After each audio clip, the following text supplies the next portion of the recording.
नमस्कार, बहुत स्वागत है आप सभी का विंध्या टाइम्स में। हाजिर हुए विंध्य की अब तक की बड़ी खबरों के साथ बात करेंगे पहली खबर की, जहां रीवा जिले के मनगवा थाना क्षेत्र में 15 जनवरी से लापता युवती का शव आखिरकार गांव के पास बहने वाली सेंगरी नदी में तैरता हुआ मिला। मृतका की पहचान प्रीति तिवारी निवासी तिवनी चौथियान टोला के रूप में हुई है। शव मिलने की खबर से इलाके में सनसनी फैल गई। सूचना मिलते ही पुलिस मौके पर पहुंची और शव को नदी से बाहर निकालकर पंचनामा कार्रवाई की। इसके बाद शव को पोस्टमार्टम के लिए भेज दिया गया।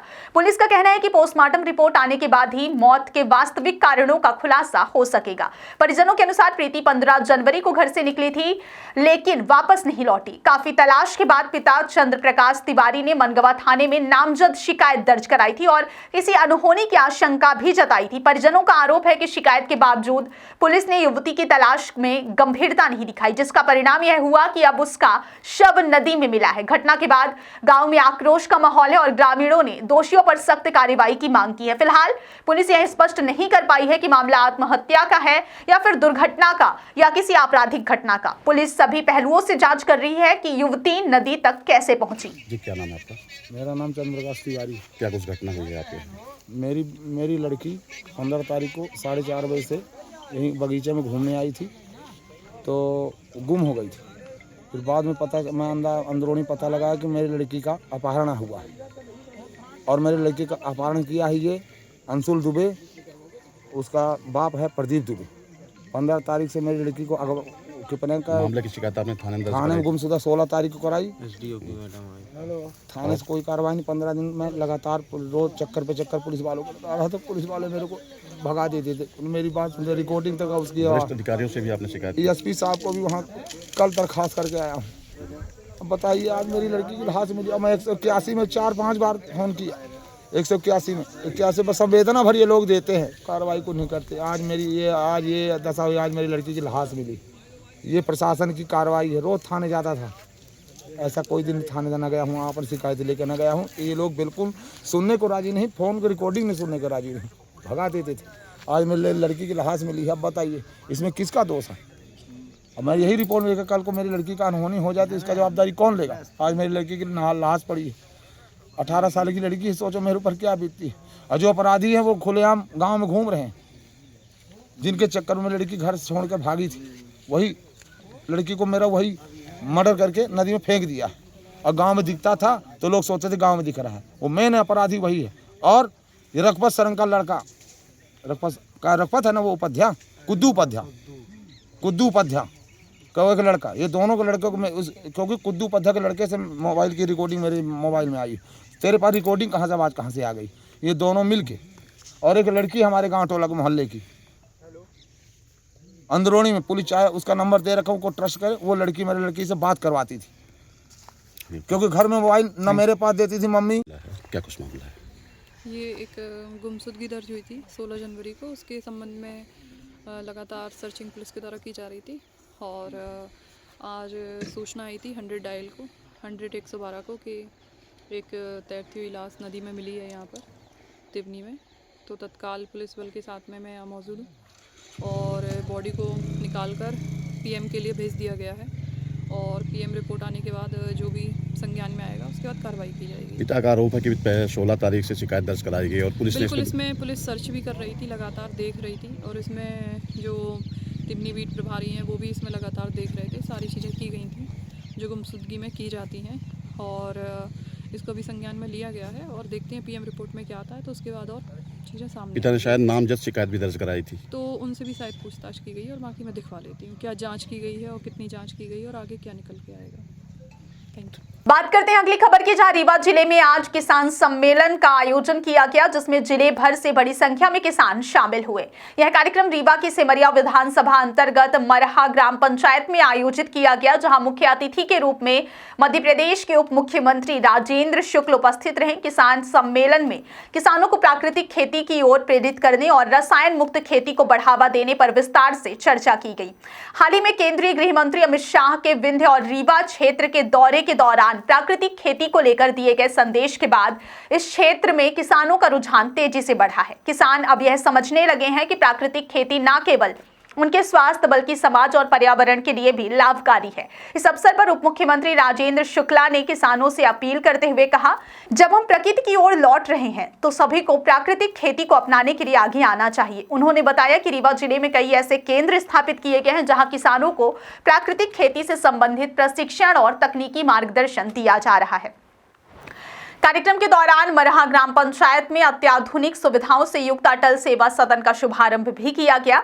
इस केंद्र के माध्यम से ग्राम पंचायत से जुड़ी विभिन्न समस्याओं के समाधान और प्रशासनिक सुविधाएं एक ही स्थान पर उपलब्ध कराई जाएंगी। जो हमारे प्रधानमंत्री नरेंद्र मोदी जी का आह्वान है और उसी तारतम्य में हमारे उत्तर भारत में जो अमित शाह जी ने हमारे रीवा जिले के विंध्य क्षेत्र के रीवा जिले के सिमरिया हमारी विधानसभा को चुना। इस प्राकृतिक खेती का किसान सम्मेलन के माध्यम से 25 दिसंबर को अटल जी के जन्म दिवस के शुभ अवसर पर उसी कड़ी को आगे बढ़ाते हुए आज माननीय उप मुख्यमंत्री जी के द्वारा अटल जी का ये वर्ष चल रहा है, अटल शताब्दी वर्ष, उसी में अटल सेवा सदन का हम लोगों ने आज लोकार्पण मरहा ग्राम पंचायत में सरपंच फणींद्र मिश्रा जी के द्वारा कराया गया है। और इस पूरे अंचल के किसानों के द्वारा एक बड़ा प्राकृतिक खेती का किसान सम्मेलन आयोजित किया गया, जिस पे आप लोगों ने सुना किस प्रकार से प्राकृतिक खेती के बारे में जो प्रधानमंत्री जी की मंशा है, जो हमारे देश के गृह मंत्री जी की मंशा है और जो हमारे उप मुख्यमंत्री जी की मंशा है, जिस प्रकार से इसको एक समाधान कारक रूप में धरती माता को कैसे स्वस्थ रखा जाए और धरती माता को स्वस्थ रखते हुए कैसे देश की सब्सिडी से लाखों करोड़ों डॉलर बचाए जाएं और कैसे हम स्वस्थ रहें और स्वस्थ रीवा, स्वस्थ सिमरिया, स्वस्थ विंध्य और स्वस्थ मध्य प्रदेश के माध्यम से भारत को कैसे आगे बढ़ाएं, इस पर काम हुआ है। पहले भी हम लोग कहते रहे कि सिमरिया को प्राकृतिक खेती का हब बनाएंगे, रीवा जिले को प्राकृतिक खेती का हब बनाएंगे। उप मुख्यमंत्री जी का कहना है कि रीवा और विंध्य क्षेत्र को प्राकृतिक खेती का हब बनाएंगे, उसी के लिए किसान सम्मेलन। पंचायत भवन का जिस तरह निर्माण किया, हर ग्राम पंचायत में ऐसे भवन का निर्माण 20 से अधिक पंचायत भवन ऐसे अटल सेवा सदन हमारे सिमरिया विधानसभा में बन रहे हैं। इसके लिए, इस सोच के लिए मैं माननीय मुख्यमंत्री मोहन यादव जी, उप मुख्यमंत्री राजेंद्र शुक्ला जी और विशेषकर अपने पंचायत एवं ग्रामीण विकास मंत्री जो यहाँ के पालक मंत्री जी भी हैं प्रहलाद पटेल जी, उनको मैं हृदय से धन्यवाद करता हूँ उनकी सोच को कि किस प्रकार से एक गांव में सर्व सुविधा युक्त कार्यालय जिसमें सारे विभाग के लोग बैठकर गांव के लोगों की समस्या का समाधान करेंगे। ये सोच अटल शताब्दी वर्ष में हम लोग इस अटल सेवा सदन का लोकार्पण करके इस सोच को जमीन पर उतारने का काम करने जा रहे हैं। बात करेंगे अगली खबर की, जहां रीवा जिले की शिक्षा व्यवस्था एक बार फिर गंभीर सवालों के घेरे में है। शासकीय विद्यालयों की गरिमा लगातार प्रभावित होती नजर आ रही है, जहां शिक्षा और संस्कार देने वाले संस्थान अब अनुशासन से भटकते दिखाई दे रहे हैं। सोशल मीडिया पर आए दिन ऐसे वीडियो सामने आ रहे हैं जिनमें शासकीय स्कूल परिसरों के भीतर शिक्षकों और प्राचार्यों की मौजूदगी में छात्र छात्राओं से आपत्तिजनक गानों पर नृत्य करवाया जा रहा है, लेकिन इसके बावजूद शिक्षा विभाग और प्रशासन की चुप्पी चिंता का विषय बनी हुई है। ताजा और बेहद गंभीर मामला रीवा शहर के पांडिन टोला स्थित शासकीय कन्या पाठशाला से सामने आया है। यहां आयोजित वार्षिक उत्सव कार्यक्रम के दौरान छात्राओं से अशोभनीय और आपत्तिजनक गानों पर नृत्य करवाए जाने का वीडियो सोशल मीडिया पर तेजी से वायरल हो रहा है।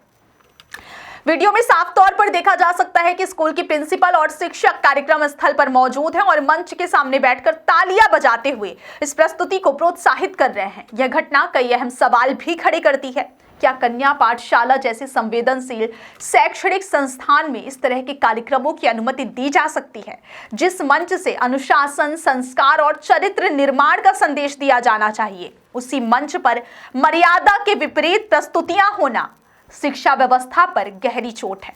यदि यह सब शिक्षकों और प्राचार्य की मौजूदगी में हुआ है तो जिम्मेदारी से कैसे बचा जा सकता है? यह पहला मामला नहीं है। इससे पहले भी रीवा जिले के कई शासकीय विद्यालयों से इस तरह के वीडियो सामने आ चुके हैं, लेकिन हर बार जांच और कार्रवाई सिर्फ औपचारिकता बनकर रह जाती है। निलंबन और कारण बताओ नोटिस जैसे कदम कागजों तक सीमित रह जाते हैं, जबकि जमीनी स्तर पर हालात लगातार बिगड़ते जा रहे हैं। सबसे बड़ा सवाल यह है कि शिक्षा विभाग का निरीक्षण तंत्र आखिर अपनी भूमिका क्यों नहीं निभा पा रहा है? क्या अधिकारियों को ऐसे कार्यक्रमों की जानकारी नहीं होती या फिर जानबूझकर अनदेखी की जाती है? जब शिक्षा के मंदिर में शिक्षा की मर्यादा की सीमाएं लागते नजर आएंगे तो बच्चों को सही और गलत का फर्क कौन सिखाएगा। फिलहाल पांडेन टोला कन्या पाठशाला का यह वीडियो पूरे जिले में शिक्षा व्यवस्था की वास्तविक तस्वीर सामने ला रहा है। अब देखने वाली बात यह होगी कि शिक्षा विभाग इस मामले में कितनी सख्ती दिखाता है। दोषी शिक्षकों और प्राचार्य पर जवाबदेही तय होती है या फिर यह मामला भी अन्य मामलों की तरह फाइलों में दबकर रह जाता है। बात करेंगे अगली खबर की, जहां शहडोल जिले के बुढ़ार थाना क्षेत्र अंतर्गत बुढ़ार शहडोल हाईवे पर गुरुवार देर रात एक भीषण सड़क हादसा हो गया। सरफा फूल के पास तेज रफ्तार कार और बाइक की आमने सामने हुई टक्कर में बाइक सवार युवक की मौके पर ही मौत हो गई, जिससे इलाके में सनसनी फैल गई। पुलिस के अनुसार मृतक युवक धनपुरी का निवासी था और गुरुवार रात अपनी बाइक से मामा के घर जमुई जा रहा था।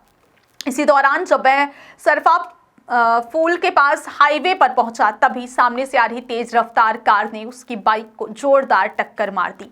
टक्कर इतनी भीषण थी कि युवक ने घटनास्थल पर ही दम तोड़ दिया। हादसे की सूचना मिलते स्थानीय लोग और बुढ़ार थाना पुलिस मौके पर पहुंची। पुलिस ने शव को कब्जे में लेकर पंचनामा कार्रवाई की और पोस्टमार्टम के लिए भेज दिया है।